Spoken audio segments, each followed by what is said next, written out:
আব্বা মারা গেছে। মাইজকুল ভাই বলছে, বড় ভাই আব্বা মরে গেল, দুনিয়া থেকে চলে গেল, আব্বা ভালো কাজ করে গেল না। বলছে কেন রে মেজ ভাই? বলছে আমরা হইলাম 6 ভাই, আব্বা রোম করে গেল 5টা, এখানে ঝগড়া লাগিয়ে থুয়ে গেল। আমরা ভাই হলাম 6টা, জমি করে গেল মাঠে 5 বিঘা, ওখানে আবার ভাই ঝগড়া, আব্বা ঝগড়া লাগিয়ে থুয়ে গেল। আব্বা মরে গেল, কিন্তু আমাদের ভাইদের সামান করে কোনো জিনিস ভাগ করে গেল না। রমগুলা কি করে ভাগ করবা, জমিনগুলো কি করে ভাগ করবি রে ভাই? এগুলো আমাদের ঝগড়া লাগিয়ে থুয়ে চলে গেল, আব্বা দুনিয়া থেকে মরে গেল। বলছে কথা ঠিকই রে, হ্যাঁ তখন কি করবি? আব্বা যখন ওরকমই করেছে তো যা হোক ভাগ একটা হবে, হ্যাঁ কিন্তু এখন কি করবি? আব্বাকে তো মাটি মঞ্জিল করতে হবে, তাড়াতাড়ি বাঁশ টাস কাটতে হবে। বলে হ্যাঁ করতে হবে। সেজো ভাই বলছে শোনো বড় ভাই, অতক্ষণ পর্যন্ত আব্বার মাটি হবে না যতক্ষণ পর্যন্ত ঘর ভাগ না হবে, যতক্ষণ পর্যন্ত জমিন ভাগ না হবে অতক্ষণ পর্যন্ত আব্বার মাটি মঞ্জিল হবে না। তাই নাকি? বলে হ্যাঁ তো কর তাহলে। তো সেজো ভাইতে বলছে আগে ঘর ভাগ করো। ঘর যখন ভাগ করতে গেছে তো মরেছে যে বড় ভাইয়ের ঘরের ভিতরে আব্বা মরেছে। বুঝতে পেরেছেন কথা? বড় ভাই যে রুমে থাকে ওই রুমেই মারা গেছে। সেজো ভাই বলছে বড় ভাই তাহলে একদিক থেকে ভাগ করা হোক, যেই রুমে আব্বা মরেছে ওই তোমার রুমে আব্বা মরেছে, ওটাই তোমার রুম থাকলো। মেজো ভাই তারপরেরটা, সেজো ভাই তারপরেরটা, সবাই কিন্তু মানছে। ছোট ভাই যেটা 6 নম্বর করছে আমার রুমটা কি হবে? কইছে ওটাই তো ঝগড়া লাগিয়ে গেছে রে, তুই ছোট ভাই, পরবর্তী তোর রুমটা আমরা বানিয়ে দিব, তুই চুপ করে থাক, তোকে থাকার জন্য বারান্দা দিব। বড় ভাই তখন বলছে মেজো ভাই ছোট ভাই শোনো, যখন আমার রুমটা ভাগ দিলা কিনা আর আমার রুমে আব্বা মরেছে, তাহলে ভাই দয়া করে বলছি যখন আমার রুমটা ওটাই হলো যেই রুমে আব্বা মারা গেছে, আব্বাকে তাড়াতাড়ি ঘর থেকে বের কর, আব্বাকে বের করে আগনায় কর, না হলে বারান্দায় কর। আর যদি 2 ঘন্টা থাকে আমার ঘরটা সেন হয়ে যাবে, আমার ঘরটা গলিয়ে যাবে, আমার ঘরটাই থাকা যাবে না। তাড়াতাড়ি করে আব্বাকে বের করে দাও আমার ঘর থেকে। আল্লাহু আকবার। আব্বা তখন চিৎকার মেরে উঠেছে, ওরে বেটারা আমি মরে যাইনি, আমি শুধু ঢং করেছি। ওরে বেটা তোরা আমার জন্য কি করেছিস দেখা যা। এরা তখন হতভম্ব হয়ে গেছে, আরে বাবা আব্বা তো মরেনি, হ্যাঁ তা আব্বা ঢং করেছিল খালি আমাকে কীর্তিকলাপ দেখার জন্য। বলছে বাড়া সব বেটা বাড়ি থেকে একটা কথা বলো, মরেনি তার আগে আমাকে ঘর থেকে বের করে ফেলেছিল তোমরা, আর তোমার কারণে জুমা ছেড়ে দিয়ে আমি গেছি ধান লাগাতে, বাড়াও তোমরা সব আমার বাড়ি থেকে, একটা করে রাখবো না। ভাইজান এই হলো মোহাব্বত। জি এগুলা মোহাব্বত কোনো কাজে আসবে না। আল্লাহ রাব্বুল আলামিন নবী হযরত মুহাম্মদুর রাসূলুল্লাহ সাল্লাল্লাহু আলাইহি ওয়াসাল্লাম বলছেন, লা ইউমিনু আহাদুকুম হাত্তা আকুনা আহাব্বা ইলাইহি মিন ওয়ালিদিহি ওয়া ওয়ালাদিহি ওয়ান নাসি আজমাইন। এই আমার উম্মতের দল, ততক্ষণ পর্যন্ত তোমরা পাক্কা মুসলমান হতে পারো না, ততক্ষণ পর্যন্ত তোমরা পাক্কা ঈমানদার হতে পারবে না, যতক্ষণ পর্যন্ত তোমাদের সন্তান সন্ততি থেকে, তোমাদের মাল ধন থেকে, যতক্ষণ পর্যন্ত তুমি আমাকে, যতক্ষণ পর্যন্ত আমাকে ভালো না বাসবে, আমার সাথে ভালোবাসা না হবে, ততক্ষণ পর্যন্ত তোমরা পাক্কা ঈমানদার হতে পারবে না। তাহলে আগে আমাকে ভালোবাসো, তারপরে তোমাদের সন্তান সন্ততিকে ভালোবাসো, তারপরে তোমাদের ছেলে মেয়েকে ভালোবাসো, ধন দৌলতকে ভালোবাসো। যদি আমার সাথে মহব্বত না হয় আর এদের সাথে যদি মহব্বত হয়ে তোমরা তাকে ভালোবাসা করে যদি ফেঁসে যাও, তাহলে জেনে নিতে হবে তোমরা ঈমানদার হতে পারবে না।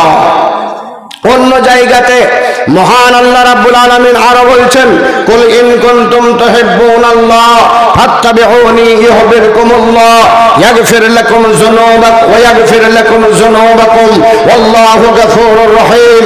হে নবী মুহাম্মদুর রাসূলুল্লাহ সাল্লাল্লাহু আলাইহি ওয়াসাল্লাম, আপনি বলে দিন আমার বান্দাদেরকে, তারা যদি আল্লাহর সাথে মহব্বত রাখতে চায়, ভালোবাসা রাখতে চায়, তাহলে সে যেন আপনার আনুগত্য করে, আপনাকে যেন ভালোবাসে। আপনার ভালোবাসা যদি আপনার সাথে ভালোবাসা যদি আমার বান্দাদের হয়, তাহলে নিশ্চয় আমার সাথে ভালোবাসা হবে। আমার সাথে তোমার সাথে যদি ভালোবাসা না হয়, তাহলে তাদের মহব্বত আমার সাথে জুড়বে না, ভালোবাসা তাদের আমার সাথে থাকবে না। আল্লাহ রাসূল সাল্লাল্লাহু আলাইহি ওয়াসাল্লামকে আল্লাহ বলতে বললেন, হে মুহাম্মদ আপনি বলে দেন। আর আল্লাহ এবং আল্লাহ রাসূলের সাথে যদি ভালোবাসা হয়, তবে আল্লাহ বলছে ওয়ায়াগফির লাকুম যুনুবাকুম, তাহলে আমি আল্লাহ, হে আমার বান্দা, যখন তোমাদের ভালোবাসা আমার সাথে আমার নবীর সাথে হবে, আমি আল্লাহ তোদের গুনাহকে, অন্যায়কে, অত্যাচারকে, পাপকে আমি আল্লাহ ক্ষমা করে দেব, মাফ করে দেব রে বান্দা। এ আমার ভাইরা, আমার বন্ধুরা রে, একটা কথা নবী মুহাম্মদুর রাসূলুল্লাহ সাল্লাল্লাহু আলাইহি সাল্লামের বলতে চাইছি। আল্লাহর নবী জনাবে মুহাম্মদ সাল্লাল্লাহু আলাইহি ওয়াসাল্লাম একদিন রে বিছানায় আয়েশার ঘুমিয়েছিলেন, বিছানায় আয়েশার শুয়েছিলেন। ওই মুহূর্তে রাত অনেক হয়ে গেছে। হযরতে আয়েশা দেখছেন আমার স্বামী মুহাম্মদ বিছানায় ঘুমিয়ে নয়, আমার বিছানায় শুয়ে নয়। আয়েশা রাদিয়াল্লাহু তাআলা আনহা উনি বিছান থেকে উঠে এক পা দুই পা করে গিয়ে দেখলেন আল্লাহর নবী জনাবে মুহাম্মদুর রাসূলুল্লাহ সাল্লাল্লাহু আলাইহি ওয়াসাল্লাম মসজিদের ভিতরে সিজদায় পড়ে আছেন, সিজদায় রত আছেন। হযরতে আয়েশা অনেকক্ষণ দাঁড়িয়ে থাকলেন, অথচ নবী মাথা উঠান না। তারপরে যখন ভয় পেয়ে গেলেন আয়েশা, আল্লাহর রাসূলের পাখানে গিয়ে আঙ্গুল দিয়ে ইশারা করেন। আঙ্গুল দিয়ে যখন ইশারা করেন, আল্লাহ রাসূল পাটাকে হিলিয়ে দেন। আয়েশা বুঝতে পারলেন আমার নবী দুনিয়া থেকে চলে যায়নি, আমার নবী দুনিয়াতে বেঁচে আছেন। আয়েশা পুনরায় ঘরের ভিতরে চলে গেলেন। আয়েশা নিজে বলেন, ওগো ও আল্লাহর নবীর উম্মতেরা, সাহাবায়ে কেরামরা, আল্লাহর রাসূল যেই জায়গাটায় রাত্রে বেলা সিজদায় পড়েছিলেন, ওই জায়গাটাকে আমি দেখলাম যেন কেঁদে কেঁদে চোখের পানি ফেলে ফেলে সেই জায়গাটাকে ভিজিয়ে দিয়েছে। আল্লাহ রাসূলকে জিজ্ঞেস করেছিলেন হযরতে আয়েশা, ওগো মুহাম্মদ আমার স্বামী জান, আপনি এত কেন কাঁদেন বলে দেখি? আপনি তো নিষ্পাপ, আপনার আগের পিছের কোনো গুনাহ নাই, অথচ আপনি কেন এত কাঁদেন যে কেঁদে কেঁদে মসজিদের সবগুলোকে আপনি ভিজিয়ে দেন, যেই জায়গাটায় সিজদা করেন সেটাকে আপনি ভিজিয়ে দেন? বন্ধুরে, আল্লাহর নবী এটাই বলেছিলেন, যদিও আমি নিষ্পাপ, তবে কি আমি আল্লাহর একজন শুকরগুজার বান্দা হিসাবে আমি কি হতে পারবো না? আল্লাহর শুকরিয়া আদায় করার জন্য, আল্লাহর শুকরিয়া আদায় করার জন্য এইভাবে আমি লম্বা সিজদা দিয়ে মসজিদের ভিতরে পড়ে থাকি, আল্লাহর শুকরিয়া আদায় করার জন্য। ভাইরা, যেহেতু তিনার আগের পিছের পাপ গুনাহ কিছু নেই, অথচ মসজিদে লম্বা সিজদা দিয়ে কেঁদে কেঁদে ওই সবটা ভিজিয়ে দেন। আর আমাদের পাপের শেষ নাই, সকাল থেকে সন্ধ্যা পর্যন্ত কত পাপ হয়, সন্ধ্যা থেকে নিয়ে সকাল পর্যন্ত কত হয়, সকাল থেকে সন্ধ্যা পর্যন্ত কত হয়, হিসাব নেই। অথচ আমাদের চোখ দিয়ে পানি তো বের হওয়া দূরের কথা, যেই মসজিদটাকে আমরা তৈরি করি, আমরা তৈরি করার পরে আবার দোকানে গিয়ে লম্বা লম্বা ভাষণ মারি। আজি ভাই জানেন জি, আমাদের নাজিরপুরের মসজিদ জি ভাই, আমাদের ওই তালসুর বেলসুরের মসজিদ জি ভাই, আমাদের অমুক জায়গার মসজিদ জি ভাই, একবারে পাথর দিয়ে একদম ঝকঝক করে দিয়েছি আর দেখার মতো করে দিয়েছি জি ভাই। আল্লাহর কসম বলি, আল্লাহর কসম দিয়ে বলি, নাজিরপুর এলাকার মানুষ মসজিদকে বানার পরে মসজিদের নাম করে বাড়াবার জন্য মসজিদ তৈরি হয় না, মসজিদ তো তৈরি হয় শুধুমাত্র আল্লাহ রাব্বুল আলামিনের ইবাদত করার জন্য। তাকে সেখানে ইবাদত হবে, সেই জায়গাতে আল্লাহর ইবাদত করবে, কিন্তু আল্লাহর ইবাদত তুমি না করে মাথাটাকে সেখানে না সিজদার মাধ্যমে ঝুলিয়ে না দিয়ে, সেখানে সিজদা না করে তুমি দোকানে আর যেখানে সেখানে মসজিদের নাম করে বেড়াও। আল্লাহর কসম বলছি বন্ধু, মসজিদ নির্মাণ করেন মসজিদে ইবাদতের জন্য। যে মসজিদ নির্মাণ হয়, মসজিদে যদি ইবাদত না হয়, মানুষ যদি মসজিদে না যায়, তাহলে সেটাকে মসজিদ বলতে পারা যাবে না, ওটা বিরান ঘর। যেই দোকানটা তৈরি হবে, ওই দোকানের ভিতরে যদি মাল ঢোকানো না হয়, তাহলে ওই মালটা, ওই দোকানটাও বেকার। যেই ঘরটাকে আপনি থাকার জন্য বানাবেন, সেখানে যদি না থাকেন, সেই ঘরটাও বেকার, উদ্দেশ্য বেকার। এই জন্য মসজিদ তৈরি করার পরে আপনি যদিও লক্ষ লক্ষ টাকা দিয়ে থাকেন, খবরদার এই কথা বলিয়েন না মসজিদটাতে 1 লাখ টাকা আমি দিয়েছি ভাই, দেওয়ার পরে আমার টাকা দিয়ে মসজিদ হয়েছে। আপনার বেকার হয়ে যাবে, সব বেকার হয়ে যাবে, কিছুই থাকবে না, সব ধ্বংস হয়ে যাবে, আপনার একটা অনেকে পাবেন না। এই সব যদি আলোচনা করে বেড়ান ভাইরা, হযরতে ঈসা আলাইহিস সালাম, হযরতে ঈসা আলাইহিস সালাম উনি উম্মতের ব্যাপারে আল্লাহ রাব্বুল আলামিনের ওই আয়াত, যে আয়াত ইন তুআযিবহুম ফাইন্নাহুম ইবাদুক, ইন তুআযিবহুম ফাইন্নাহুম ইবাদুক, আয় আল্লাহ যদি এই সব বান্দাদেরকে তুমি যদি কি করো, ইন তুআযিবহুম ফাইন্নাহুম ইবাদুক, যদি এদেরকে শাস্তি দাও, যদি এদেরকে তুমি আযাব দাও, তাহলে আল্লাহ তোমার এগুলো বান্দা, এগুলো তোমার বান্দা।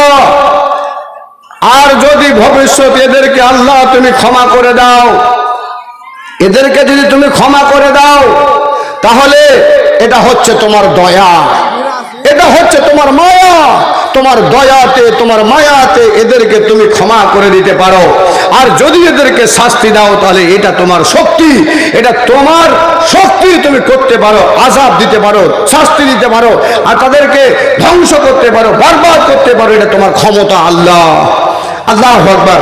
এই কথাটা শোনার পর আল্লাহর নবী জনাবে মুহাম্মদুর রাসূলুল্লাহ সাল্লাল্লাহু আলাইহি ওয়াসাল্লাম 2 হাত দুখনকে তুলে দিয়ে, 2 হাতকে আল্লাহর দরবারে তুলে দিয়ে বলতে আরম্ভ করে দিলেন, আল্লাহুম্মা উম্মতি, আল্লাহুম্মা উম্মতি, আল্লাহুম্মা উম্মতি। আয় আল্লাহ, আয় আল্লাহ, আমার উম্মতের কি হবে, আমার উম্মতের কি হবে, আমার উম্মতের কি হবে।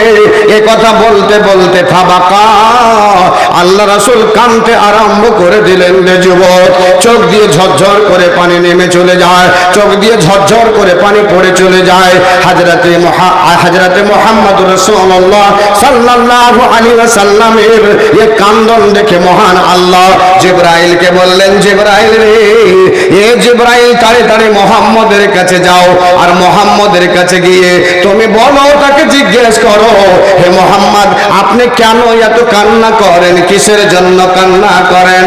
তখন জিজ্ঞেস করবে, জিজ্ঞেস করার পরে কি বলছে তাড়াতাড়ি করে এসে আমাকে বলো। আল্লাহ রাসূল যদি, আল্লাহ রাব্বুল আলামিন যদিও সব কিছু জানেন, মুহাম্মদের কথা জানেন, জিবরাইলকে পাঠাবে সব কিছু জানেন, অথচ রে হযরতে জিবরাইল আলাইহিস সালামকে বললেন তাড়াতাড়ি করে যাও আর মুহাম্মদকে জিজ্ঞেস করো। আল্লাহু আকবার। এই আমার ভাইয়েরা, বন্ধুরা, মায়েরা, এই উম্মতের জন্য আল্লাহ রাসূল সাল্লাল্লাহু আলাইহি সাল্লাম কত মায়া, মহা মহব্বত রাখতেন, কত ভালোবাসা রাখতেন, কত যে আদর করতেন এই উম্মতকে আল্লাহ ভালো জানেন, আল্লাহ ভালো জানেন। হযরতে জিবরাইল আল্লাহ রাসূলের কাছে এসে বললেন, হে মুহাম্মদ, আপনি কেন এত কান্না করছেন, কিসের জন্য? আল্লাহ রাসূল বললেন, হায় হায় হায় হায়, আমি এই জন্য কাঁদছি রে, যে আমার এখনকার উম্মতের অবস্থা, আমি বেঁচে থাকাকালীন খুব ভালো আছে, কিন্তু আমি মরে যাওয়ার পর এরা আমার অনুসরণ করবে না, এরা হাদিসের ওপরে চলবে না, নিজের মন গড়া এরা কানুন বানাবে, নিজের মন গড়া কানুনের উপরে এরা চলবে। তখন এদের কি দশা হবে, এদের কি উপায় হবে, কিয়ামতের ময়দানে এদের কি উপায় হবে? আমার ভাইয়েরা রে, এ আমার মায়েরা, তার কারণে রে জিবরিল, আমি এদের ভবিষ্যতের জন্য কান্না করছি।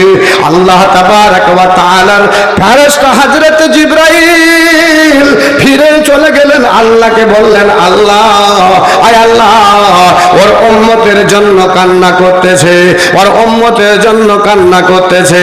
হযরত জিবরাইলকে আল্লাহ বললেন, জিবরাইল রে, আবার গিয়ে তুমি মুহাম্মাদের কাছে পৌঁছে যাও, আর গিয়ে বলো গা যে তোমার উম্মতের ব্যাপারে আল্লাহ খুব তাড়াতাড়ি সুসংবাদ জানাবে।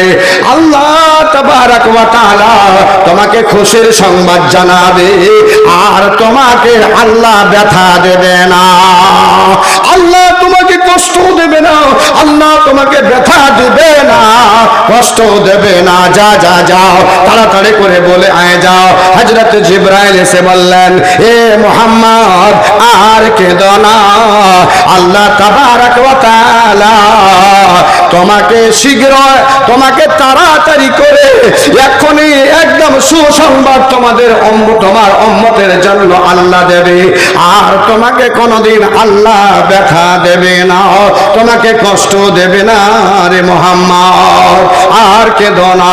এ আমার ভাইয়েরা, বন্ধুরা রে, আল্লাহ রাসূলের সঙ্গে যারা ভালোবাসা রাখবেন, আল্লাহর সাথে যারা ভালোবাসা রাখবেন, আল্লাহর কসম বলছি রে ভাইরা, যে কাল কিয়ামতের ময়দানে আল্লাহ রাসূলের উম্মত আল্লাহ রাসূলের সাথে দাঁড়াবে।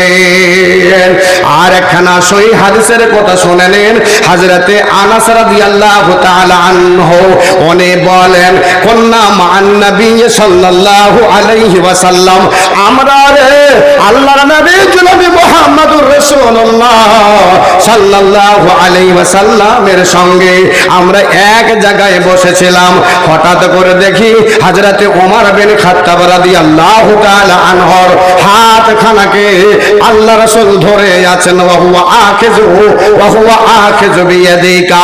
এই হযরতে ওমর বিন খাত্তাবের হাতখানা ধরে আছেন, আর হাতখানা ধরে থাকা অবস্থায় হযরতে ওমর রাদিয়াল্লাহু তাআলা আনহু বলছেন, ওগো আল্লাহর নবী জনাবে মুহাম্মদ সাল্লাল্লাহু আলাইহি ওয়াসাল্লাম, আপনাকে আমি আপনার মাল, ধন, টাকা পয়সা, আমার স্ত্রী, বেটা বেটি, সন্তান সন্ততি সবারই চাইতে আমি হে মুহাম্মদ আপনাকে ভালোবাসি।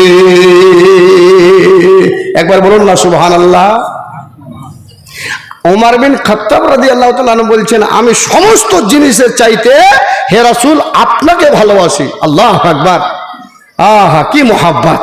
সব জিনিস থেকে, টাকা থেকে, পয়সা থেকে, ধন দৌলত থেকে, আমার স্ত্রী থেকে, আমার বেটা থেকে, আমার বেটি থেকে, সব জিনিস থেকে আপনাকে আমি ভালোবাসি হে আল্লাহ রাসূল। ভাইরা আমার, আল্লাহ রাসূলের যে কত দয়া ময়া আল্লাহ এই উম্মতের উপরে তিনি রাখতেন। তো আল্লাহ রাসূলের যদি উম্মত হিসাবে এত দয়া আর ময়া হয়, আমাদের জন্য সে যদি চোখের পানি ফেলেন, তাহলে কি এই সব বান্দাকে আল্লাহ রাব্বুল আলামিন কোনোদিন শাস্তি দেবেন জি? যদি আল্লাহকে মানে কোনোদিন কষ্ট দেবে জি? আল্লাহকে যদি মানে কোনোদিন এই বান্দাকে জাহান্নামে দেবে জি? যদি আল্লাহকে মানে?